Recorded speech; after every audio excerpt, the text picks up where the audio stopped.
Cette semaine, dans l'émission Bien branchée de l'édition du 22 septembre 2016, nous vous présentons des images d'une journée fort mouvementée à Val-d'Irène le 18 septembre dernier.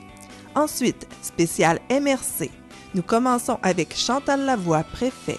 Nous poursuivons avec Pascal Saint-Amand, agent de développement culturel. Chantal Lavoie nous introduit Guillaume Viel, nouveau directeur des services, et nous terminons ce segment avec Vincent Dufour, coordonnateur en gestion des matières résiduelles. Nous nous déplaçons ensuite vers Rayon de partage pour rencontrer la directrice Nanny Godet. Francis Pelletier vous invite au dernier marché public et dresse le bilan de la saison 2016. Et finalement, Gaëtan Ruet, maire d'Amqui, nous explique ce que comporte la loi 106 proposée par Pierre Arcan, ministre de l'Énergie et des Ressources naturelles.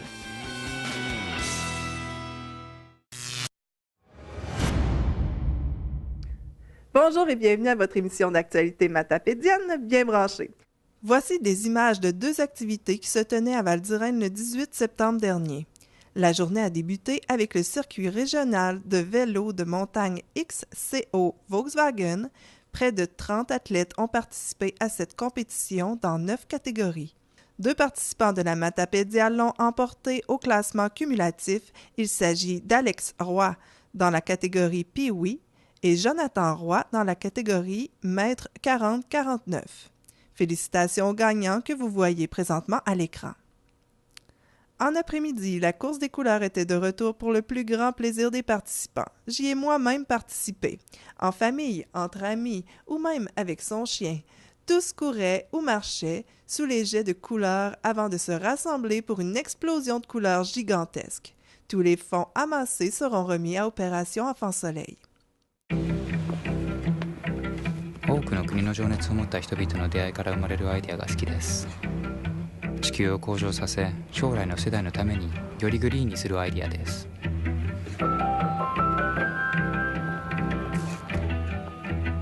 Bonjour, bienvenue chez vous.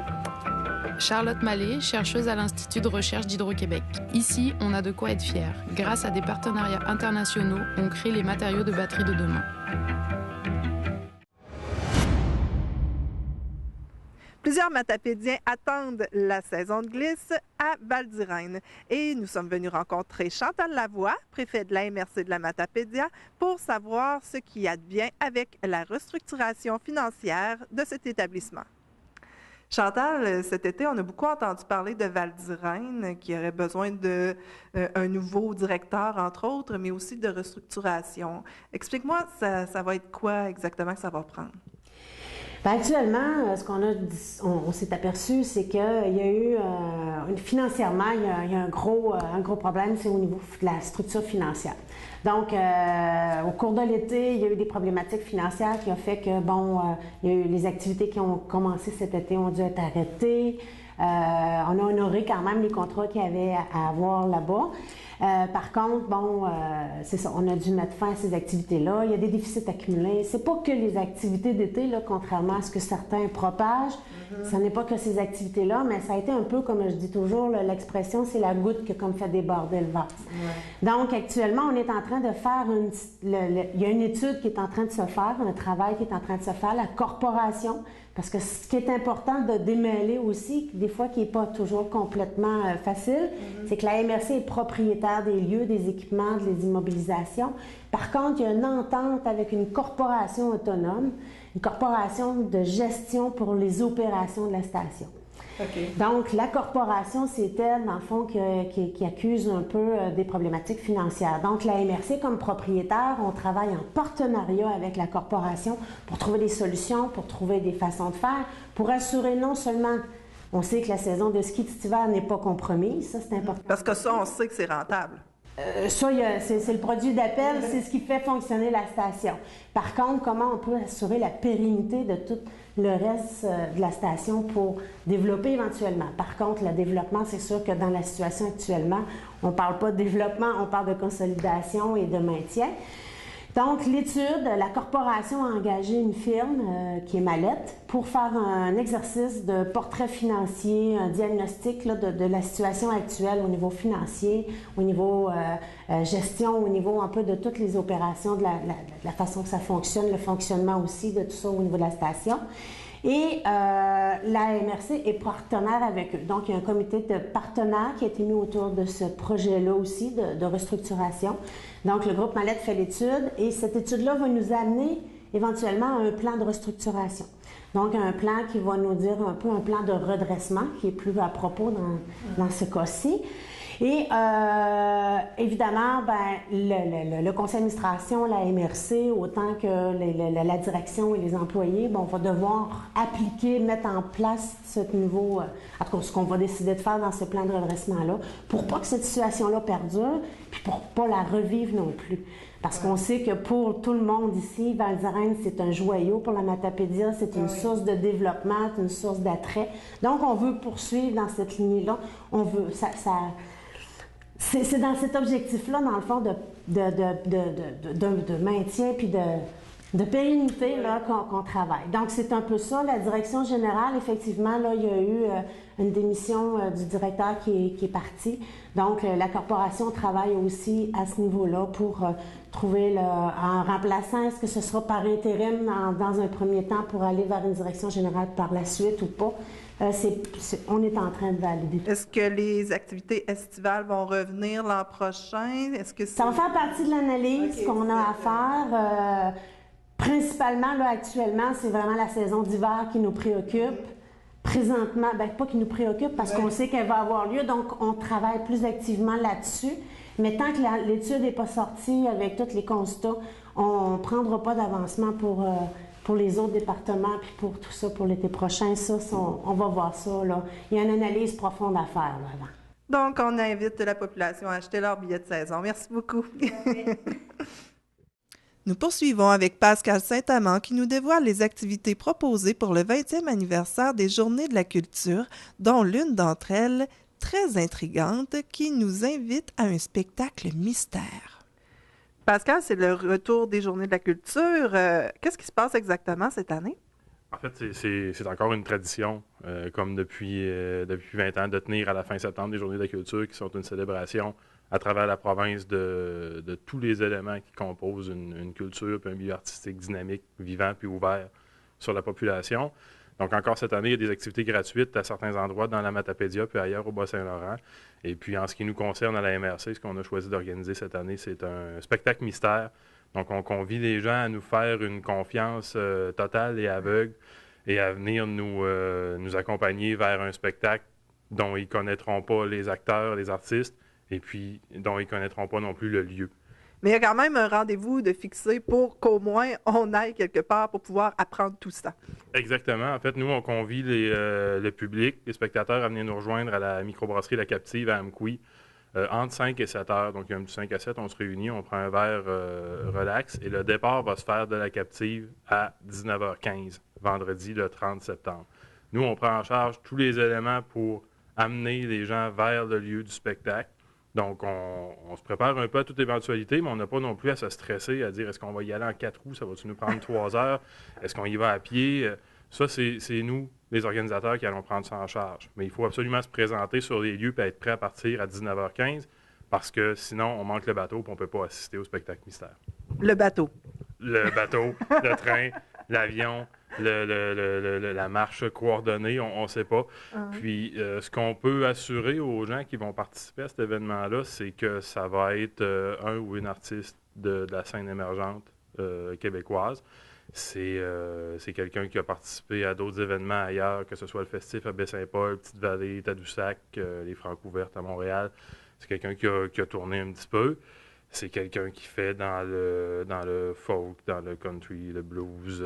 Ça va être quelque chose de très intéressant et de très stimulant. Puis, ce qu'on peut garantir aussi, c'est que ça va se tenir dans un lieu atypique. On ne voulait pas que le spectacle mystère ait lieu dans un endroit ordinaire. Donc, on a trouvé un endroit extraordinaire, original puis surprenant pour tenir le spectacle. Donc, l'objectif de tout ça, c'est d'inciter les gens à plonger dans l'inconnu, à ne pas avoir peur quand il y a des événements qui se tiennent dans la région, des événements culturels, à ne pas avoir peur d'y aller, de découvrir des choses, même s'ils ne connaissent pas le nom, même si ce n'est pas Éric Lapointe, de prendre une chance, de prendre des risques, ils vont faire des belles découvertes, ils vont vivre des beaux moments, peu importe dans quelle discipline. Puis il y a des diffuseurs, il y a des organisateurs d'activités dans la vallée tout au long de l'année qui organisent des choses originales, des choses différentes, qui invitent des artistes émergents. Pour eux, c'est pas nécessairement facile d'attirer les gens, donc on veut stimuler les gens, piquer leur curiosité, puis les inviter à prendre plus souvent des risques, entre guillemets, mais ils prennent le risque, dans le fond, de faire des belles découvertes. Fait qu'on veut les inciter à pas rechercher nécessairement ce qu'ils connaissent puis ce que tout le monde aime, mais à aller en dehors des sentiers battus pour faire découvrir des nouvelles choses. Donc, on rappelle le rendez-vous. C'est vendredi, le 30 septembre, à 19h15. Le départ se donne à 19h15 de la microbrasserie La Captive à Amqui. Les gens peuvent se joindre à nous pour un petit 5 à 7 préalable à ça. Tout ça est gratuit. On prend en charge le déplacement, mais c'est vraiment à 19h15 qu'on part. Quelqu'un qui se présente à 19h20, c'est terminé pour cette année. Okay. D'ailleurs, on espère que les gens vont participer. On veut que ce soit une belle soirée. Si jamais on trouve ça intéressant, on trouve ça le fun, peut-être que c'est quelque chose qui pourrait revenir dans le futur, c'est-à-dire qu'à chaque année, les Journées de la culture dans la vallée s'ouvriraient avec un événement mystère. Ça serait un petit peu une tradition des Journées de la culture. Fait qu'on verra, on va commencer par le tenir, puis par s'amuser, puis par passer une belle soirée. Puis par la suite, on décidera ce qu'on fait avec ça.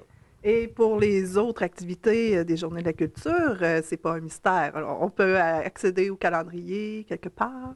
Bien, en fait, en dehors de l'activité que nous, on organise, la MRC ici à Amqui, avec un départ d'Amqui, évidemment, puis qui est organisé en collaboration avec Desjardins, MLG Graphistes de Cause-Abscal, avec la Captive, avec la ville d'Amqui, puis avec, évidemment, la MRC qui est l'organisateur.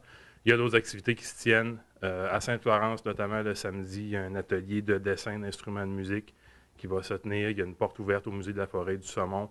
À Sébec, le vendredi et le samedi, il y a des ateliers de musique, de chant et de percussion qui sont gratuits, qui sont donnés par des enseignants professionnels puis qui visent autant les jeunes que les adultes.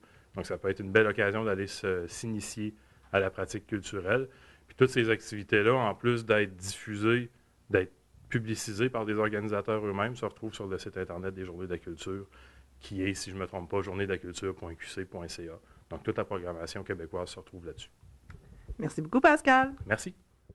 Nous sommes venus rencontrer Chantal Lavoie, préfet de la MRC de la Matapédia, pour en savoir plus sur la relocalisation de leur centre administratif.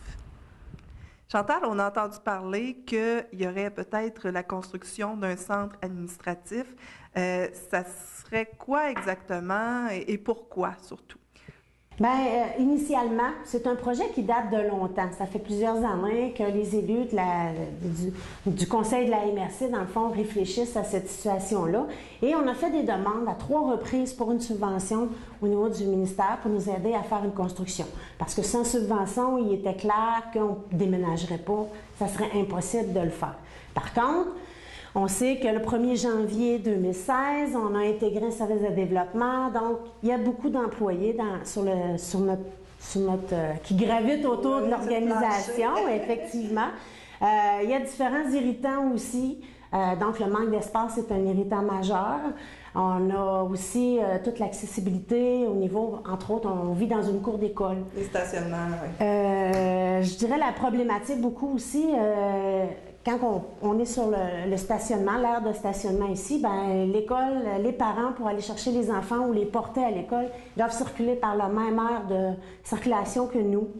Quand on a des rencontres durant le jour, des fois qui demandent un peu de monde, là, un peu de différents secteurs, puis même à l'échelle plus régionale, c'est compliqué. Il y a différentes choses comme ça. Toute la question aussi de l'archivage. On n'a pas d'espace pour classer les archives. On sait que c'est une obligation. C'est certain que si vous n'avez pas de place pour les employés, vous n'avez pas de place pour les archives. Et pour ceux qui assistent de temps à autre aussi à la séance du conseil de la MRC, c'est une salle vraiment mal disposée. Des élus qui aimeraient qu'on diffuse les séances publiques. C'est impossible dans la salle qu'on a actuellement. La circulation, quand on a des invités, la projection, il faut que... Moi et le directeur général, on doit se tasser à l'extrémité de la table, puis on ne se voit plus personne. Moi, je dois gérer une salle, présider une assemblée, puis je suis carrément cachée en arrière d'un maire pour que tout le monde puisse voir la projection. C'est tous des petits éléments comme ça qui fait que, en grossissant en plus, là, on est autour d'une 40aine d'employés, c'est sûr que ça devient problématique. Donc, je reviens à la question de base. Sans la subvention, on ne peut pas réaliser un tel projet. il y a quelques mois, on a appris par le ministère qu'ils acceptaient de nous subventionner. Okay. Le programme prévoit une subvention jusqu'à 65 % du coût de projet. Okay. Par contre, le ministère ne nous a pas encore annoncé à quel montant il subventionnerait, parce qu'on a une liste, une feuille 8,5-11 d'obligations pour amener des informations supplémentaires à la concrétisation du projet. OK. Donc, c'est là-dessus qu'on travaille. Fait que les chiffres qui ont sorti actuellement, c'est des estimés qu'on fait à partir de superficie. On sait combien de pieds carrés, par exemple, ça nous prendrait. Fait que les architectes disent, bien, ça revient, un bâtiment comme le vôtre, à peu près à tant du pied carré. Mais c'est sûr qu'il va falloir confronter ça avec la réalité, mais là, c'est des estimés, parce qu'il faut avancer tranquillement dans l'éventualité de forger ce projet-là. Le ministère nous demande une concrétisation à savoir si on a un terrain. Mais donc, c'est tous des petits éléments comme ça qu'il faut faire pour en arriver à la fin de dire le projet sera effectivement de ce montant-là et on y va ou non comme conseil. C'est embryonnaire, là. Vous ne pouvez pas dire quelle superficie, quel terrain. Bien, actuellement, non, effectivement, on est dans démarche 2. Par contre, il est important pour la MRC, puis moi, je le tiens à le rappeler, là, parce qu'il y a des gens qui disent qu'on ne veut pas dire les choses, puis ci, puis ça, là, mais c'est important de le dire. Aussitôt que le conseil a accepté d'aller vers de l'avant, il a dit, oui, on a la subvention, on veut avancer là-dedans, puis on veut y aller vers ça. Le lendemain matin, la MRC publiait un communiqué de presse pour aviser la population de ça. Okay. Donc, on ne fait pas des choses cachées. Je pense que c'est dans l'intérêt de tout le monde aussi. Le conseil a fait un choix aussi éventuellement de rester géographiquement à Amqui. Donc, c'est pour ça aussi parce que c'est le centre géographique de la MRC, du territoire. Donc, on pense que ça peut être intéressant pour l'ensemble de la population et des élus aussi qui ont à se déplacer pour accéder à nos services et tout ça. Voilà, donc la démarche est en cours. On sait que des gens qui questionnent le projet, on sait que la MRC va éventuellement faire une séance d'information aussi. Pour tenir cette séance-là, on essaie d'avoir le plus d'informations justes pour pouvoir informer les gens comme il faut aussi sur le projet. Mais présentement, c'est un peu ce qui est difficile aussi. Il y a beaucoup d'incertitudes encore, puis on travaille là-dessus. Pour les organismes et les entrepreneurs de la Matapédia, c'est toujours possible d'accéder au Fonds de développement du territoire. Nous discutons de ça avec Chantal Lavoie, préfet de la MRC de la Matapédia. Chantal, il y a quelque chose de vraiment intéressant ici, c'est les fonds de développement du territoire. C'est à quoi ça s'adresse au juste? À qui aussi? Bien, ce qu'il faut dire, c'est que le Fonds de développement des territoires a remplacé plusieurs fonds qu'on avait déjà sur le territoire. Notamment tous les fonds qu'on avait au niveau de développement économique ou au niveau aussi pacte rural, par exemple. Fait que l'ensemble, là, le gros fonds de développement des territoires est utilisé, puis là, il y a d'autres sources aussi de financement je dirais des appuis à des projets régionaux ou matapédiens ou régionaux, même des fois à l'échelle bas-laurentienne, mais en majorité, on retrouve l'appui au niveau des entreprises de notre territoire, au niveau économique et au niveau de nos comités de développement, de nos organismes communautaires, qui est plus au niveau du volet social. Et on parle notamment je dirais, de l'enveloppe de projets structurants. C'est comme ça qu'on l'appelle ici. Donc, dans les deux sphères, économiques ou sociales, socio-économiques, je devrais dire, parce que le social est très économique aussi. Oui, mettons un but non lucratif. Oui, c'est ça. Plus collectif, plus organisation et tout ça.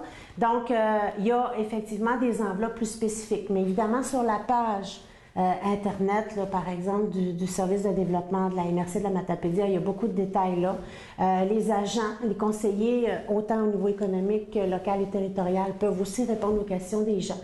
Donc, au niveau projet structurant, il y a des appels de projets, 2 ou 3 pendant l'année. Cette année, on en a 2, mais normalement, on devrait en avoir 3. Il y a des dates fixes, mais il y a des communications qui sont envoyées à ce niveau-là. Au niveau des entreprises, c'est des projets plus... c'est à entrée continue, avec un apport avec les conseillers. Il n'y a pas de date de dépôt. Quand un entrepreneur a une idée de projet ou une entreprise veut faire quelque chose, rencontrer un conseiller qui va le guider dans cette démarche-là, puis qui va lui soumettre des aides ou techniques financières et tout ça. Donc, il y a vraiment une démarche là, qui s'inscrit. Fait que c'est pour ça que c'est en continu aussi. quand le projet est prêt, quand l'entreprise est prête aussi, elle va pouvoir bénéficier de cette aide-là. Donc, il y a quand même 2 comités aussi. Ça, ce qui est intéressant aussi, c'est qu'il y a 2 comités. Il y a une analyse technique financière qui est faite par les conseillers, mais il y a aussi deux comités d'investissement où sont soumis ces projets-là et qui octroient ou... C'est rare qu'on n'octroie pas. Là. Normalement, quand le dossier est soumis au comité d'investissement, c'est pour obtention d'une subvention ou d'une aide financière. À ce moment-là, il y a des conditions des fois ou des choses comme ça, mais si le comité d'investissement et le conseil de la MRC va recevoir l'information et entériner, dans le fond, ce qui a été déposé. Mm-hmm. Et puis, il y en a un qui vient d'arriver justement dans votre équipe, M. Guillaume Viel, qui peut encore plus répondre là, aux questions des gens qui veulent déposer des projets. Bien, effectivement, on peut contacter le service de développement. On va les référer, les gens, aux bonnes personnes, mais Guillaume Viel étant notre directeur du service de développement, effectivement, si vous le rencontrez ou si vous avez des questions, vous pouvez lui demander. D'ailleurs, je vous invite à le rencontrer pour qu'il vous démêle un petit peu tout ça. Je pense que ça peut être intéressant. Il y a eu une conférence il y a quelques jours, là, la semaine dernière, avec la SADC aussi, qui a fait une conférence qui présentait justement les produits de l'organisation, les services de développement.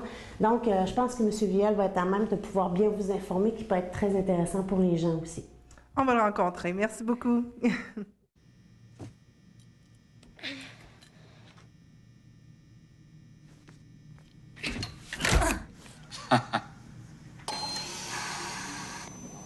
On va devoir amputer.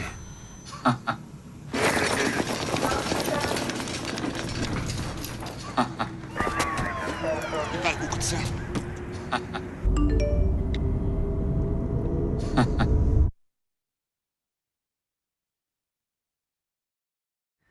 Nous préparons maintenant à rencontrer M. Guillaume Viel, le directeur des services à la MRC de la Matapédia. Guillaume Viel est maintenant à la tête du comité de développement de la Matapédia, lequel est en lien direct avec le comité d'investissement pour le développement économique et celui du développement local et territorial. Guillaume, tu es de retour ici à la MRC. Est-ce que tu peux me dire c'est quoi exactement ton mandat? Donc, moi, mon mandat principal au niveau du service de développement de la MRC de Matapédia, c'est assurer tout ce qui touche au développement de la région. Donc, c'est s'assurer qu'on va avoir des personnes au niveau de la culture qui vont faire du développement culturel. On a aussi des mandats en attractivité, rétention, accueil des nouveaux arrivants, en partenariat aussi avec Place aux jeunes, justement, qui s'occupe des 18-35 ans. Bien, nous, on va s'occuper un peu plus de la clientèle qui est 35 ans et plus. Donc, on s'assure de vraiment toucher à tout le monde qui désire venir s'installer dans la région. Et puis, on va s'assurer de faire en sorte qu'ils trouvent leur compte ici dans la Matapédia. Sinon aussi, on a un mandat au niveau de l'équipe de développement local et territorial, composé de 3 personnes qui s'occupent de secteurs différents dans la région, vraiment pour les projets qu'on peut dire plus structurants, qui touchent aux municipalités, aux OBNL, aux coopératives, qui vont vraiment avoir des projets de développement. Et c'est l'équipe de développement local et territorial qui les accompagne dans ces projets-là. Et on a tout aussi l'autre côté qui est le développement des entreprises, donc le développement des affaires au niveau des entreprises privées. Il y a également des coopératives, disons, un peu plus à teneur économique, les OBNL un peu plus économiques à ce moment-là, qui ont accès aussi à différents volets, à différents fonds pour les aider financièrement à développer les 10 projets. Donc, toi, tu gères tout ça. Pourquoi on t'appelle exactement? Si quelqu'un dit, bon, ben moi, j'ai vraiment besoin de voir M. Guillaume Viel, c'est pour quelle raison exactement? Bien, je vous dirais qu'à la base, vous avez une idée, un projet quelconque, l'objectif, c'est de nous contacter. Donc, derrière tout ça, nous, ce qu'on fait, c'est qu'on va vraiment accompagner dans le projet. Le projet n'a pas l'obligation d'être entièrement confectionné, tout préparé. Justement, on a des ressources pour ça. On a des ressources qui font de l'accompagnement puis qui assurent de mener à bien un projet, mais qui assurent aussi de dire est-ce qu'un projet peut être viable et rentable à long terme, si on parle au niveau des entreprises privées. Parce que si le projet est non viable ou non rentable à long terme, c'est certain qu'on va être en mesure de pouvoir être redirigé ou travailler sur autre chose avec le promoteur qui va se présenter. Donc, ce n'est pas nécessairement dit que toutes les personnes qui se présentent aboutissent vers un projet, mais au moins, on est là pour faire en sorte de les aiguiller le plus efficacement possible ou de les diriger vers des partenaires aussi qui peuvent les aider dans l'élaboration de leur projet. Les entreprises ou encore les organismes peuvent avoir aussi accès à des fonds, comme Mme Chantal Lavoie nous parlait. C'est quoi, comment on fait exactement? Elle nous disait que que tu serais plus en mesure de nous outiller à ce niveau-là. Bon, effectivement, c'est ça. C'est qu'au niveau des fonds, il y a 3 grandes politiques que nous, on s'occupe. La politique de développement culturel, qui est avec l'agent de développement culturel ici, qui s'occupe de tout le déploiement de cette politique-là. Donc, les organismes qui œuvrent dans le domaine culturel peuvent avoir des fonds. Puis, c'est sûr que je n'irai pas nécessairement dans le détail de l'ensemble des fonds, compte tenu qu'il y a différents critères et barèmes au niveau de toutes ces politiques-là, mais vous entrez en contact avec nous, puis on va s'assurer de vous aiguiller. Donc, il y a la politique de développement culturel, il y a la politique des projets structurants, qui, elle, peut financer des projets jusqu'à un montant maximal de 30 000 $, dépendamment du coût de projet et du type d'organisation. On peut aller jusqu'à cette ampleur-là pour financer un projet et à ce moment-là, c'est le conseiller en développement local territorial qui accompagne l'ensemble des projets.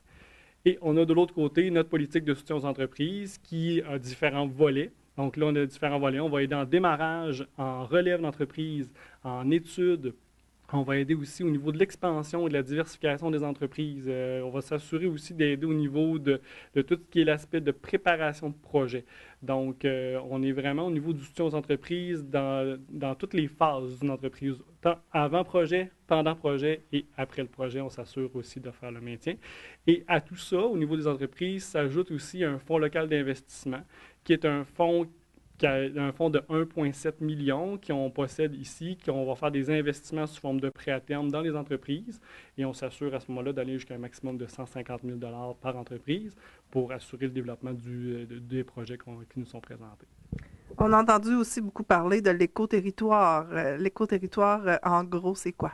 Bon, en gros, l'éco-territoire habité, pour nous, pour la Matapédia, c'est une forme de planification stratégique. Donc, je vais vous schématiser ça un peu. C'est comme un peu notre chapeau. C'est ce qui est au-dessus de nous, puis qu'on s'assure d'imprégner dans toutes les actions qu'on fait.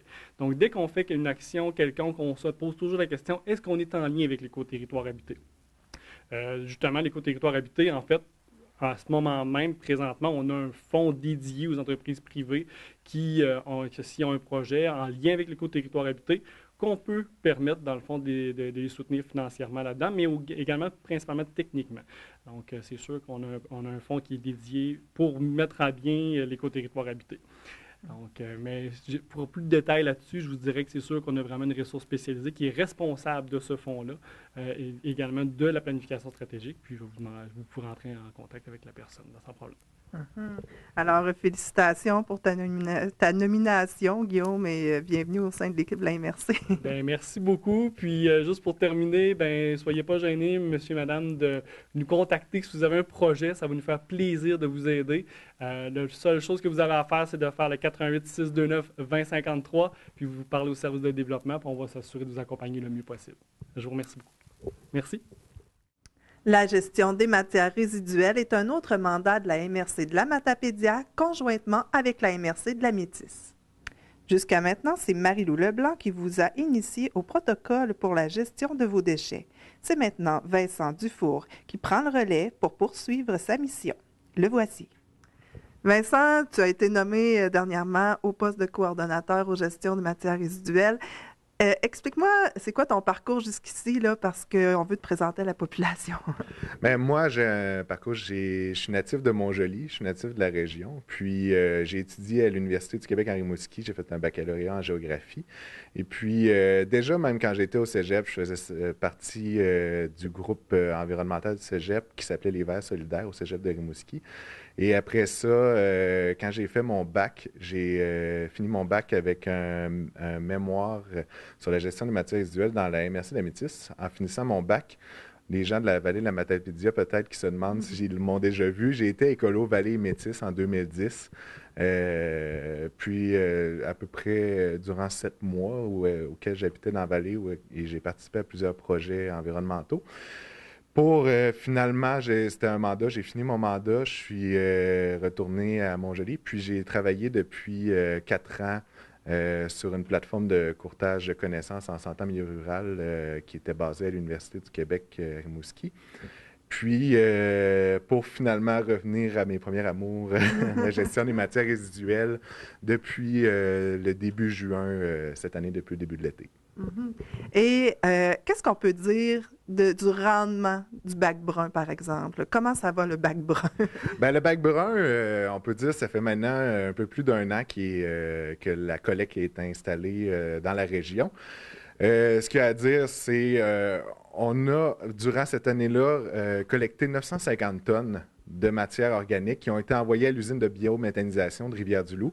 Et puis, c'était un objectif initial de 1600 tonnes. Donc, évidemment, à première vue, on dit, ouais, on n'a pas atteint l'objectif. Sauf que d'un autre côté, il faut se rappeler qu'on part de zéro. Donc, tout ce qui est au-dessus de zéro, c'est des matières qu'on envoyait à l'enfouissement et que maintenant, on permet d'utiliser pour la biométhanisation, donc de faire ça de façon environnementale. Et puis, également, ça mentionnait que d'ici 2020, matières organiques vont être bannies de l'enfouissement. Donc, les MRC doivent prendre les devants en disant qu'il faut trouver des façons de bannir ça de l'enfouissement, soit par le compostage, un peu comme se fait à Rimouski, soit par les biométhanisations, ce qui a été la solution qui a été retenue pour chez nous. Donc, c'est quand même une bonne nouvelle malgré, au niveau de la quantité, malgré qu'on n'ait pas atteint les objectifs. Et puis, c'est à penser aussi, il y a beaucoup de gens qui font du compostage domestique, entre autres. Donc, la seule chose qu'ils utilisent au bac brun, c'est pour mettre les produits laitiers, puis les viandes et poissons, parce que ça dans le compostage domestique, ils ne peuvent pas, mais dans le bac brun, ils peuvent. Donc, c'est sûr et certain que les quantités, même l'objectif initial, peut-être qu'il était trop haut, peut-être que non, on ne sait pas. Sauf que on sait ce qu'on a à battre pour l'année prochaine, 950 tonnes. Malheureusement, il y en a des matières qui avaient été bien compostées, mais d'autres beaucoup moins bien. Et qu'est-ce qui s'est passé exactement? Bien, ce qui arrive, c'est qu'on a retrouvé beaucoup de matières non conformes dans le bac brun. On parle entre autres de plastique, de métaux. On est revenu beaucoup sur l'image de la balle de bowling qui a été retrouvée dans le bac brun, les seringues. Donc, évidemment, c'est pas juste des matières où les gens ont hésité en disant ça va-t-il dans le bac brun ou pas, je vais le mettre au cas où. Quand tu mets une balle de bowling, c'est pas un en coquille. Puis ça nuit à toutes les autres qui avaient bien fait leur travail. Ben c'est ça, malheureusement, à la SMR, à l'usine de biométhanisation, si la qualité est trop mauvaise à un moment donné, ils n'ont pas le choix de dire wow, attends un peu, ce chargement-là, on ne peut pas le prendre parce qu'eux ne peuvent pas trier manuellement les matières organiques. Donc, il faut qu'on ait la meilleure qualité possible pour permettre une biométhanisation optimale. Donc, c'est pour ça qu'on recommande aux gens, et on le rappelle encore, les matières qui vont dans le bac brun, c'est entre autres les résidus alimentaires. Donc, tout ce qui sort de votre cuisine va dans le bac brun. Les résidus de jardin, mais pas les résidus verts, pas les résidus comme les pas résidus les de gazon. arbres.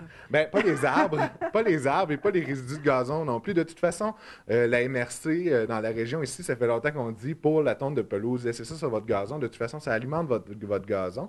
Puis au niveau des branches, ça va à l'écocentre. Au niveau des feuilles mortes à l'automne, parce que dans un bon timing pour dire ça, laissez-les sur votre gazon.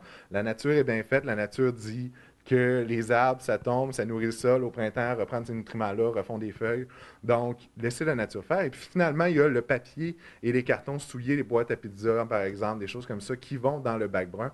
Donc, on invite les gens à se limiter à ces matières-là. Et puis, de dire aussi par rapport à comment utiliser le bac de comptoir, comment ramasser vos matières. Les gens pensent peut-être que les sacs de plastique compostables, biodégradables peuvent être utilisés, mais non, ils ne peuvent pas l'être utilisés. C'est recommandé d'utiliser des sacs en papier. Ils s'en vendent entre autres dans les épiceries ou encore juste prendre un papier journal. Moi, pour vous donner une idée, ma technique chez nous, c'est que je prends 2 feuilles du journal local que je croise puis que je rentre mon point dedans. Puis, je mets les matières dedans, puis j'ai pas eu de problème. Même durant l'été, ça réduit de beaucoup les gens qui ont des problèmes de mouches avec leur bac brun. Juste le fait de faire des choses comme ça. Ou congeler la viande simplement avant la collecte. Exactement, ou congeler la viande. Il y en a beaucoup qui font ça aussi. Donc, c'est c'est des petits moyens comme ça. Si jamais vous voulez de l'information, vous pouvez aller sur le site www.collectcarbure.com. Il y a beaucoup de trucs et astuces pour quoi faire avec le bac brun, qu'est-ce qui va dans le bac brun. Donc, je vous invite à aller visiter ce site-là. Et on termine avec une bonne note qu'on a eue pour la MRC qui est pionnière pour la récupération des sièges d'auto pour enfants. Ben oui, ben c'est un monsieur de Drummondville qui fait qui avait fait un reportage un peu sur lui, il ramasse les sièges d'auto pour enfants et il est décortique et lui, ce qu'il dit, c'est que le plastique des sièges d'auto pour enfants, s'il est envoyé à travers tout le reste du plastique, il y a une valeur moindre que s'il est trié exactement dans sa bonne catégorie de plastique, dans sa bonne couleur. Donc, lui, il a vu une opportunité un peu d'entreprise d'économie sociale de ce côté-là. Et ici, localement, il y a une dame, Amélie Robillard, qui a entendu parler de ce monsieur-là, qui a décidé d'instaurer ça localement avec la ressourcerie de la Matapédia, qui, eux, font la collecte de ces sièges d'auto pour enfants-là. Donc, les gens qui ont des sièges d'auto pour enfants peuvent aller le porter là. Et les sièges, évidemment, qui sont désuets. Et le monsieur, il est venu cet été chercher les sièges. Et pour les gens qui est de la Métis, peut-être qui nous entendent, c'est à l'Écocentre de la Métis. Le monsieur est venu cet été, il a récolté 120 sièges. Il dit que c'est parmi les meilleures collectes qu'il y a eu au Québec. Donc, c'est une très bonne réponse. Une très bonne réponse de la population. Et c'est pour dire, ça a été instauré en janvier passé. Là, ça fait seulement 6 mois. Et puis, on en a plus que bien des MRC qui ont passé 1 an à collecter les sièges d'auto pour enfants. Donc, c'est une très belle initiative. C'est un très beau projet. Puis, je félicite les acteurs de ce projet-là. Mm-hmm. Alors, si on veut avoir plus d'informations, on peut te contacter aussi particulièrement? Oui, bien, pour les gens qui veulent me contacter, vous pouvez téléphoner à la MRC de la Matapédia au 629-2053, poste 1138. Sinon, également, vous pouvez aller voir sur le site Internet de la MRC de la Matapédia, dans la section matières résiduelles, vous allez trouver des informations par rapport à votre bac, par rapport à des gestes environnementaux. Donc, ça vaut la peine. Merci beaucoup, Vincent. Merci. Avant d'acheter un produit, posez-vous les questions suivantes. L'emballage est-il nécessaire?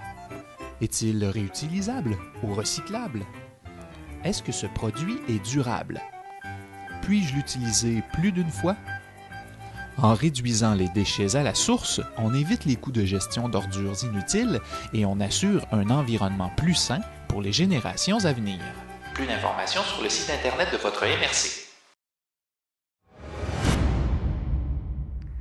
Je suis présentement au 67 rue des Biens à Amqui, à rayon de partage. L'organisme a été fermé durant l'été et peut-être que certains ont éprouvé un peu de stress et d'anxiété. Eh bien, ils peuvent recevoir ici même, en démarrant la nouvelle saison, une petite brique qui peut vous aider à déstresser. Nous en parlons avec Nani Godet. Nani, j'ai reçu un beau cadeau en arrivant ici. La brique. La brique, c'est quoi au juste? Je l'ai pas reçu par la tête, là. On va le dire à tout le monde. Oui, je t'ai pas lancé une brique en te voyant ce matin. En fait, c'est une balle anti-stress. Pourquoi une brique? En fait, justement, on dit recevoir une brique par la tête. C'est recevoir une mauvaise nouvelle quand ça va mal. On entend ça des fois. Aussi, porter des briques, c'est porter des fardeaux, des secrets. C'est le côté négatif de la brique, mais vous vous souvenez de la maison des 3 petits cochons qui était faite en brique. Elle était tellement belle et solide. Alors, la brique, c'est un élément de construction qui a aussi ces qualités-là, d'être solide, d'être beau.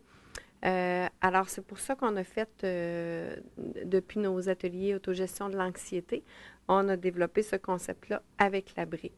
Parce qu'on peut la remodeler, la travailler, puis faire en sorte que ça devienne beau, finalement. Oui, c'est ça, c'est de se servir de l'événement qui est plus difficile quand on reçoit une brique par la tête pour dire oui, mais en même temps, on se construit sur une base solide.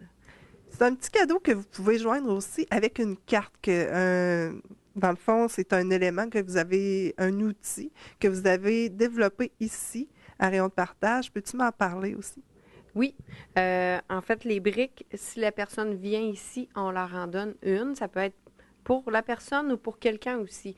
Des fois, on dit, je pense que mon voisin, ma voisine, quelqu'un de notre famille a besoin de ça. Vous venez ici, on vous le donne. Puis, on peut vous remettre aussi une petite carte. En fait, c'est que dans la semaine de la santé mentale au mois de mai, on a lancé le thème de la campagne annuelle qui est les 7 astuces pour prendre soin de sa santé mentale. Puis nous, ce qu'on a développé, c'est des petites cartes qui est en fait seulement qu'une astuce. Comme là, c'est s'accepter. S'accepter, c'est une astuce des 7 qui dit « Je cherche à mettre en valeur mes forces et à me développer. Je reconnais que je suis unique. » Alors voilà, on invite les gens à prendre une astuce puis de le travailler. Parce que les 7 en même temps, là, c'est compliqué un petit peu, hein? Mais un à la fois, ça peut se faire simplement. Puis on peut trouver toutes les informations sur le site Internet. Oui, en fait, le site Internet êtrebieindantsa-tête.ca est super intéressant. Il y a des trucs, le matériel de la semaine est disponible et tout ça. Puis, justement, ici, à l'organisme, on a aussi des petits dépliants qui contiennent les 7 astuces qu'on peut remettre aux gens quand ils viennent nous voir. Alors, la brique, les petites cartes, ça nous fait plaisir de recevoir les gens puis de leur remettre ce matériel-là. Pour eux aussi, on peut en remettre aussi une quantité pour les milieux de travail. Et puis, on peut, là, vous offrez des cadeaux, mais on peut s'offrir un beau cadeau en faisant des peintures. Oui, certainement. On a ici à Rayon de partage depuis quelques années des ateliers de peinture sur bois et peinture sur toile, offertes par l'artiste peintre Sylvie Dessureau. C'est en collaboration avec le RECEM, qui est le regroupement des comités d'éducation de la Matapédia. Alors, il y a quelques petits critères qui sont bien simples.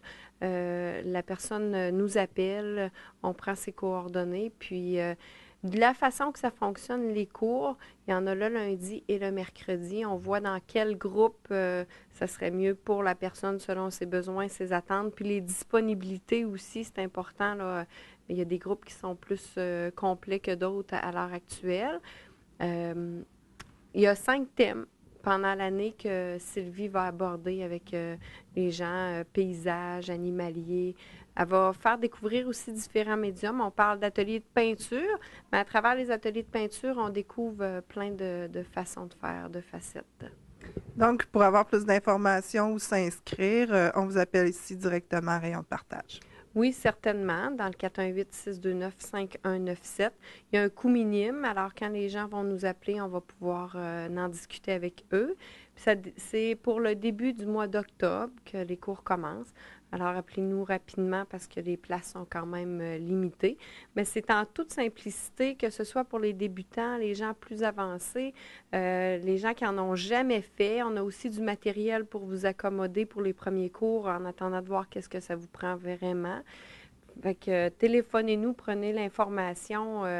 Ça va nous faire plaisir d'accueillir les gens. On te souhaite plein d'œuvres d'art. Merci beaucoup, Nani. Merci. Le marché public matapédien est maintenant devenu un incontournable. Cette année, il y a plusieurs nouveautés. Un nouveau logo, des kiosques fixes, un nouvel emplacement. Voici Francis Pelletier, vice-président de l'organisme. Francis, le marché public matapédien est revenu cette année et il y a eu beaucoup d'améliorations, entre autres locatives. Dis-moi, c'est quoi qu'il y a eu exactement? Ouais. Bien, nos objectifs, à la base, c'était, dans un premier temps, d'être un peu plus attrayant pour les producteurs, pour pouvoir attirer un peu plus de producteurs, donc offrir une plus grande diversité au marché public. Et puis, pour ce faire, bien, nous autres, on a misé sur l'installation de kiosques permanents. Pour les producteurs, c'est très facilitant parce que c'est un endroit qui est solide. Même les producteurs qui viennent pendant toute l'année, ils ont la clé de leur cabane, fait qu'ils peuvent laisser des choses ici. Ils arrivent, ils stationnent directement en arrière de la cabane, ils ouvrent les portes, installent leur matériel. On a eu quand même pas mal de pluie cet été. Et puis, bien, les gens étaient au sec. Les producteurs, ils n'avaient pas les pieds dans l'eau. Ils étaient à l'abri des intempéries. Puis même quand il faisait très chaud, gros soleil, il y avait un toit pour se couvrir. Ça apparaît aussi sur les produits qui restent plus frais. Donc ça, ça a été réalisé. Ça nous a amené à augmenter notre diversité. On en a profité aussi pour rafraîchir l'image du marché public. On a changé notre logo, on a changé le lieu. Puis les cabanes viennent aussi rajouter un plus là, au look du marché public. Puis on voulait trouver une façon aussi de s'implanter de façon durable dans Matapédia. Parce qu'on est une région agricole, puis si les gens de la région n'ont pas moyen d'acheter directement des producteurs, d'échanger avec les producteurs, puis d'acheter des produits matapédiens, bien, c'est un petit peu paradoxal pour une région comme la nôtre. Fait qu'en étant implanté comme ça, c'est des cabanes qui sont faites super solides, probablement qui vont être là encore dans 20-25 ans. C'est ce qu'on souhaite, ça dure le plus longtemps possible. Donc, c'est les principales améliorations qu'on a vues. Le changement de lieu aussi qui s'en est suivi. On a évalué plusieurs endroits. Puis finalement, nous, le lieu qui avait le plus de positifs, dans le fond, là, on fait toujours la balance des points forts, points faibles d'un endroit. Puis c'était vraiment cet endroit-là qui était favorable, avec le grand espace vert, la pelouse, les jeux pour les enfants pas loin, un grand stationnement accessible directement de la 132, près du camping. Pour nous, c'est ce qui a peser dans la balance dans le choix du lieu. On parlait de diversité pour les producteurs. Qui on peut retrouver ici maintenant? Bien, on a vu, cette année, on a eu pratiquement toute la saison un traiteur, en fait, au Bec Pointu, une nouvelle entreprise, la Matapédia, qui faisait du prêt à manger sur place, qui était ici dans le premier kiosque qu'on voit derrière moi sur le coin. Ça a été très apprécié des gens d'avoir du prêt à manger. Ils pouvaient venir ramasser quelque chose pour le souper, ils pouvaient s'installer à la table à pique-nique qu'on voit aussi, puis manger sur place.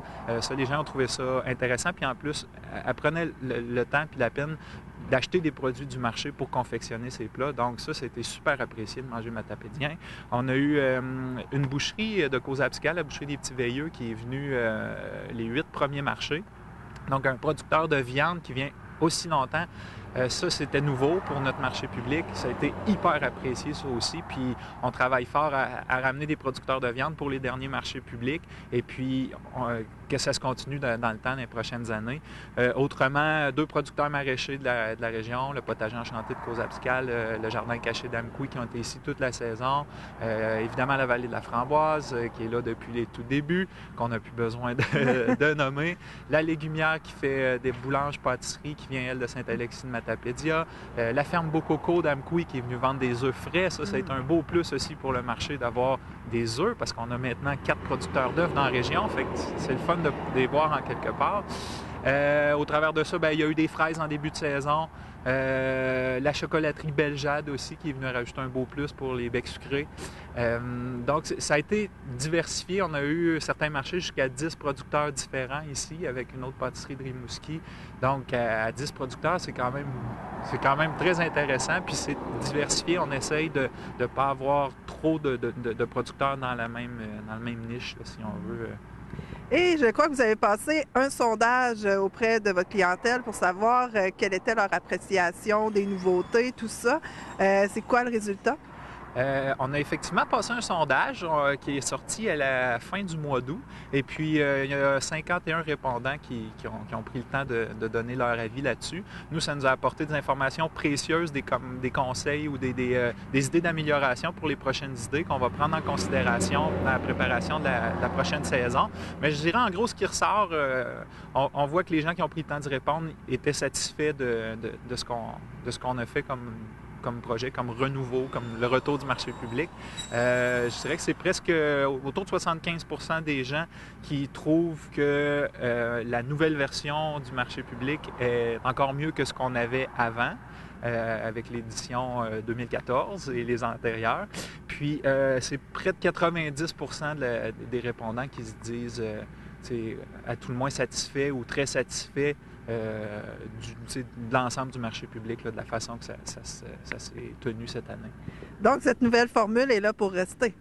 Bien, absolument. Écoute, on va prendre en compte tous les commentaires qu'on nous a donnés pour perfectionner la chose dans les prochaines années. Mais la formule, avec des cabanes comme ça, comme je disais tantôt, qui sont là pour durer, on a l'intention d'être implanté pendant longtemps dans la vallée. Les jeudis, fin d'après-midi, ça semble être une formule qui a quand même plusieurs avantages pour beaucoup de gens. Évidemment, c'est difficile de trouver une plage horaire qui satisfait tout le monde. Fait qu'on va regarder de quelle façon qu'on pourrait améliorer ça. Et puis autrement, quoi dire de plus là-dessus? Je pense que c'est ça. Autant les producteurs que les consommateurs sont satisfaits de la nouvelle formule. Et il va y avoir tout un achalandage pour le dernier marché public. Il y en a un ce soir, justement, mais ce ne sera pas le dernier. C'est la semaine prochaine que ça va être le dernier.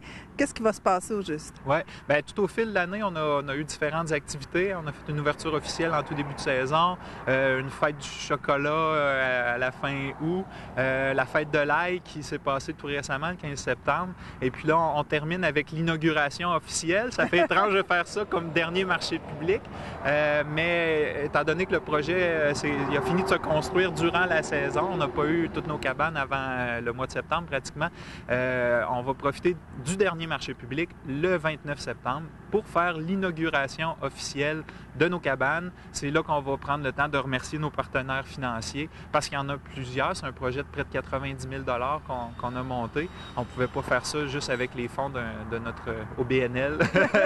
Donc, on a a eu recours à des partenaires comme le MAPAC à travers le programme Proximité, la MRC de la Matapédia avec le Fonds de développement du territoire, la Caisse des jardins Vallée de la Matapédia avec le Fonds d'aide au milieu, du développement du milieu, c'est-à-dire la Ville d'Amqui, la SADC, le député Pascal Bérubé qui ont été présents. Et puis, on prend l'occasion du dernier marché public pour les remercier. Et puis, à l'image de notre marché qui s'implante dans la région, évidemment, on va avoir une coupure de ruban officielle pour marquer le renouveau du marché, si je peux dire. Mais à l'image du marché qui s'implante pour longtemps, on a l'intention de planter un arbre aussi ici.